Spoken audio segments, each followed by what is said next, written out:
The photo loaded slowly on her phone. Emily Carter stood frozen in her wedding dress, staring at her mother's beaming face beside a pink balloon arch. Her father had his arm around Olivia's shoulder. Both of them were laughing, celebrating. 300 miles away, on the exact afternoon Emily had walked down the aisle without them. Welcome back to the Family Revenge Tales. Emily had always believed love was something you earned through sacrifice. She'd believed it since she was 8 years old, watching her mother press a cool towel to Olivia's forehead over a mild fever. Meanwhile, Emily nursed a broken wrist alone in her room. She was the strong one, her mother always said. Strength, in the Carter household, meant needing nothing and complaining about nothing. She carried that belief through medical school. She carried it through 80-hour weeks in the emergency department at Vanderbilt, stitching up strangers while her own hands trembled from exhaustion. She believed it most of all 4 years ago, when her mother called her crying. Richard's back injury had left him unable to work. The mortgage, Linda said, was slipping through their fingers like water. "We just need a little help, honey, just until we get back on our feet." So, Emily set up the transfer. $2,000 a month, automatic, unquestioning. She told herself it was temporary. She told herself family took care of family. She delayed paying off her own student loans. She skipped a friend's destination wedding because she couldn't justify the plane ticket. She drove a 10-year-old Honda with a cracked windshield while colleagues her age bought houses because every spare dollar went toward keeping her parents' roof over their heads. She never once asked to see a bill. Doubt felt like betrayal, and Emily had spent her whole life terrified of being the daughter who wasn't good enough. Then, Mason Reed walked into her life during a hospital renovation project, holding a tape measure and wearing a look of quiet patience she'd never seen in a man before. He was a contractor, broad-shouldered and soft-spoken, the kind of man who remembered how she took her coffee after asking only once. He never asked about her salary. He asked about her day. When she fell asleep mid-sentence on the phone after a double shift, he simply stayed on the line, murmuring, "I'm still here." Within a year, he proposed in the vineyard just outside Nashville where they'd had their first date, kneeling in the amber light of a Tennessee sunset. Emily cried so hard she could barely say yes. Wedding planning should have been the happiest season of her life. Instead, it became the season the truth began leaking through the cracks. It started small. A strange tightness crept into her mother's voice whenever Emily mentioned combining accounts for the caterer deposit. Her father flinched when she casually asked how the medical bills were holding up. One evening, needing an old document for a mortgage refinance her parents had asked her to help arrange, Emily logged into the joint account she'd set up years earlier to make oversight easier. She almost didn't look further. She told herself she'd find the document and log out. But her eyes caught a withdrawal. $14,000, dated 18 months earlier. The memo read, "Live, SUV down payment." Her stomach dropped, but she kept scrolling, searching for some explanation that would make it make sense. A $6,000 transfer, memo, Liv/Logan, business investment. A charge at a home renovation company for Olivia's kitchen. A resort in Destin. A baby shower deposit with a note that read, "Livy's shower, don't tell M yet, surprise budget." Emily sat in her car outside the hospital for 40 minutes that night. Engine off, hands shaking too hard to drive. She thought about calling her mother right then. She actually dialed the number once, finger hovering over the call button, throat tight with 4 years of swallowed exhaustion. But something steadier in her, the same instinct that kept her calm in a trauma bay, told her to wait. Truth needed proof, not emotion. So instead of confronting anyone, Emily spent the next 3 weeks quietly building a folder. Bank statements, transfer confirmations, screenshots of her mother's texts to Olivia bragging about helping with the nursery. She stayed up late after 12-hour shifts, laying timelines beside each other on her kitchen table, watching her own sacrifices line up against her sister's spending like two sides of a ledger that never should have existed. By the time she finished, the number staggered her. Nearly $96,000 meant for medical bills had gone toward her sister's lifestyle instead. She almost showed her mother the folder one Sunday at dinner.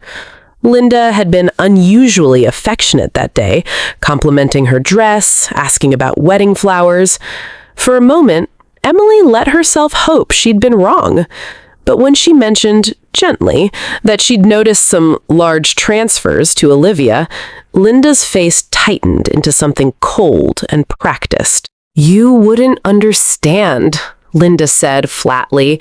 "You've never had children who needed you the way Olivia does." Emily closed the folder in her lap and said nothing. She wasn't ready yet, but she would not forget. The wedding day arrived on a warm October afternoon, the vineyard glowing gold, string lights waiting to be lit at dusk. Emily kept glancing toward the entrance, waiting for her parents' car. Mason squeezed her hand backstage. "Whatever happens today," he said, "I'm already the luckiest man alive." Her father texted 20 minutes before the ceremony. "Something came up with Liv's shower. We have to be there for her. We're so sorry. We love you." Emily read it 3 times, waiting for the words to rearrange themselves into something that made sense. They didn't. She walked down the aisle on her uncle's arm instead, chin high, eyes burning, promising herself she would not let 2 empty chairs define her day. In truth, it almost didn't. Mason's eyes, when she reached him, were full of nothing but her, and for a few hours, surrounded by friends who had shown up without condition, she nearly forgot. Then, during the reception, her cousin nudged her, phone in hand, smiling awkwardly. "Have you seen Aunt Linda's Instagram?" There it was. Balloons, cake, her parents laughing beside Olivia, who cradled her pregnant belly for the camera. The caption read, "Family is everything. So blessed." Emily stared at it in her wedding dress in the golden vineyard light and felt something inside her quietly break. Not into pieces, but into clarity. She stepped away from the reception for a few minutes, standing behind the barn, phone in hand.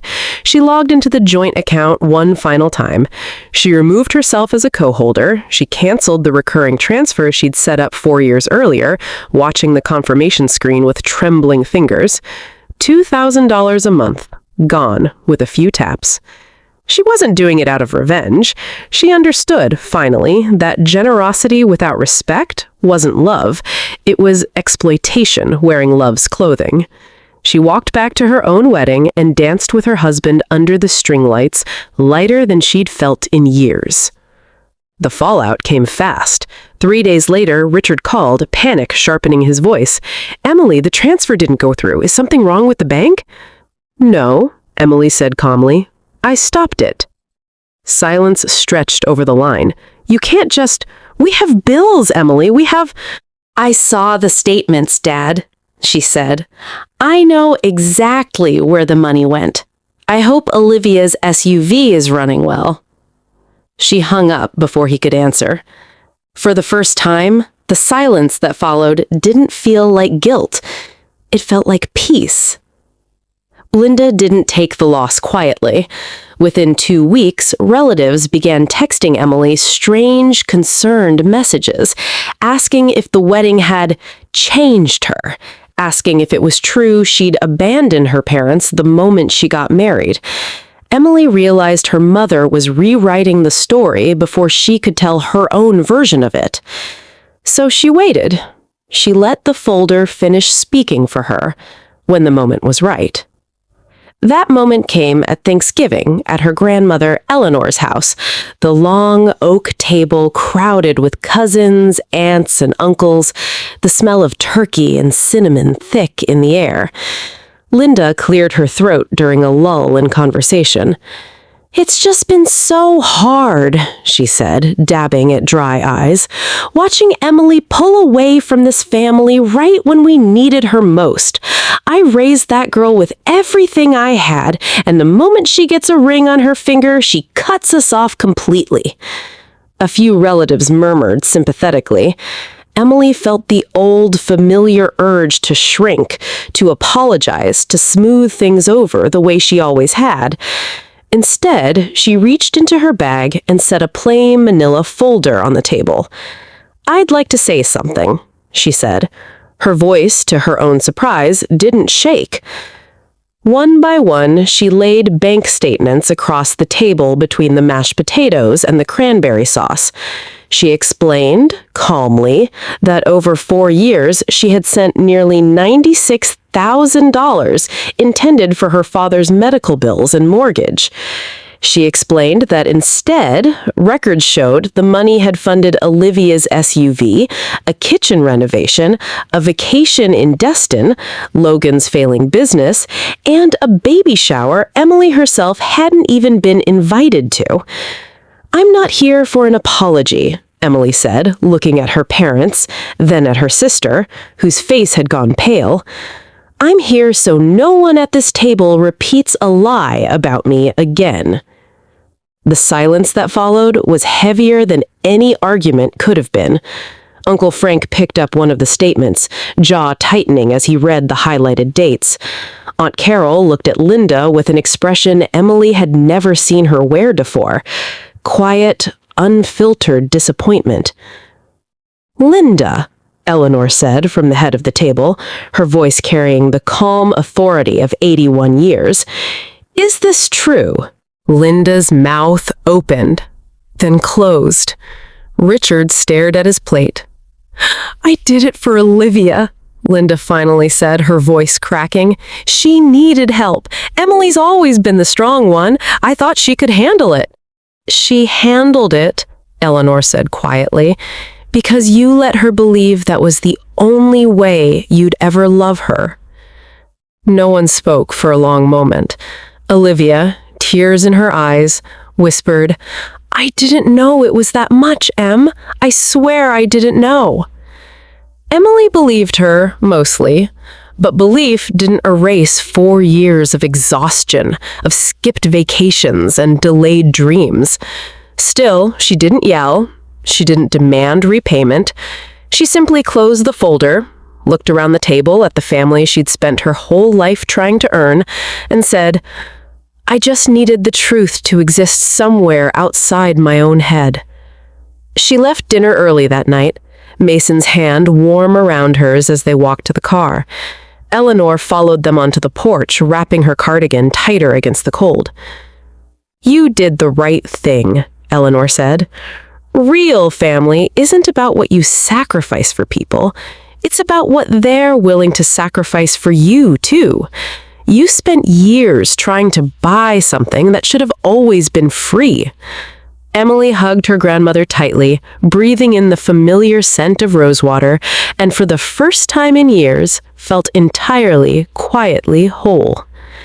In the months that followed, the money Emily once sent disappeared into a life that was finally, fully her own. She paid down her student loans faster than she'd ever imagined possible. She and Mason bought a modest house outside Nashville with a wraparound porch and a garden she finally had time to tend. Her parents, forced to face their spending for the first time, sold the SUV and downsized their home. Olivia, humbled, began paying what she could, a little every month, alongside something Emily valued far more, an honest apology offered without excuses. Emily still loved her family, but she loved herself enough now to stop confusing sacrifice with worth. If this story moved you, and if you believe love should never come with a price tag, hit that subscribe button and join our family here at the Family Revenge Tales, because everyone deserves to be valued for who they are, not just for what they give. And remember this. The people who truly love you will never require you to buy your place at their table. Choose yourself, even when it's hard, and the right people will meet you there. This story carries a meaningful lesson about the difference between generosity and obligation, reminding viewers that healthy family relationships require honesty, fairness, and mutual respect, rather than one-sided sacrifice. It highlights the emotional toll of favoritism and shows why setting boundaries, even with people we love deeply, is an act of self-respect rather than betrayal. The story also demonstrates that confronting difficult truths with calm evidence rather than anger can restore dignity and clarity in situations built on manipulation. Finally, it encourages viewers to recognize their own worth independent of what they provide for others, and to choose peace over lifelong guilt or obligation.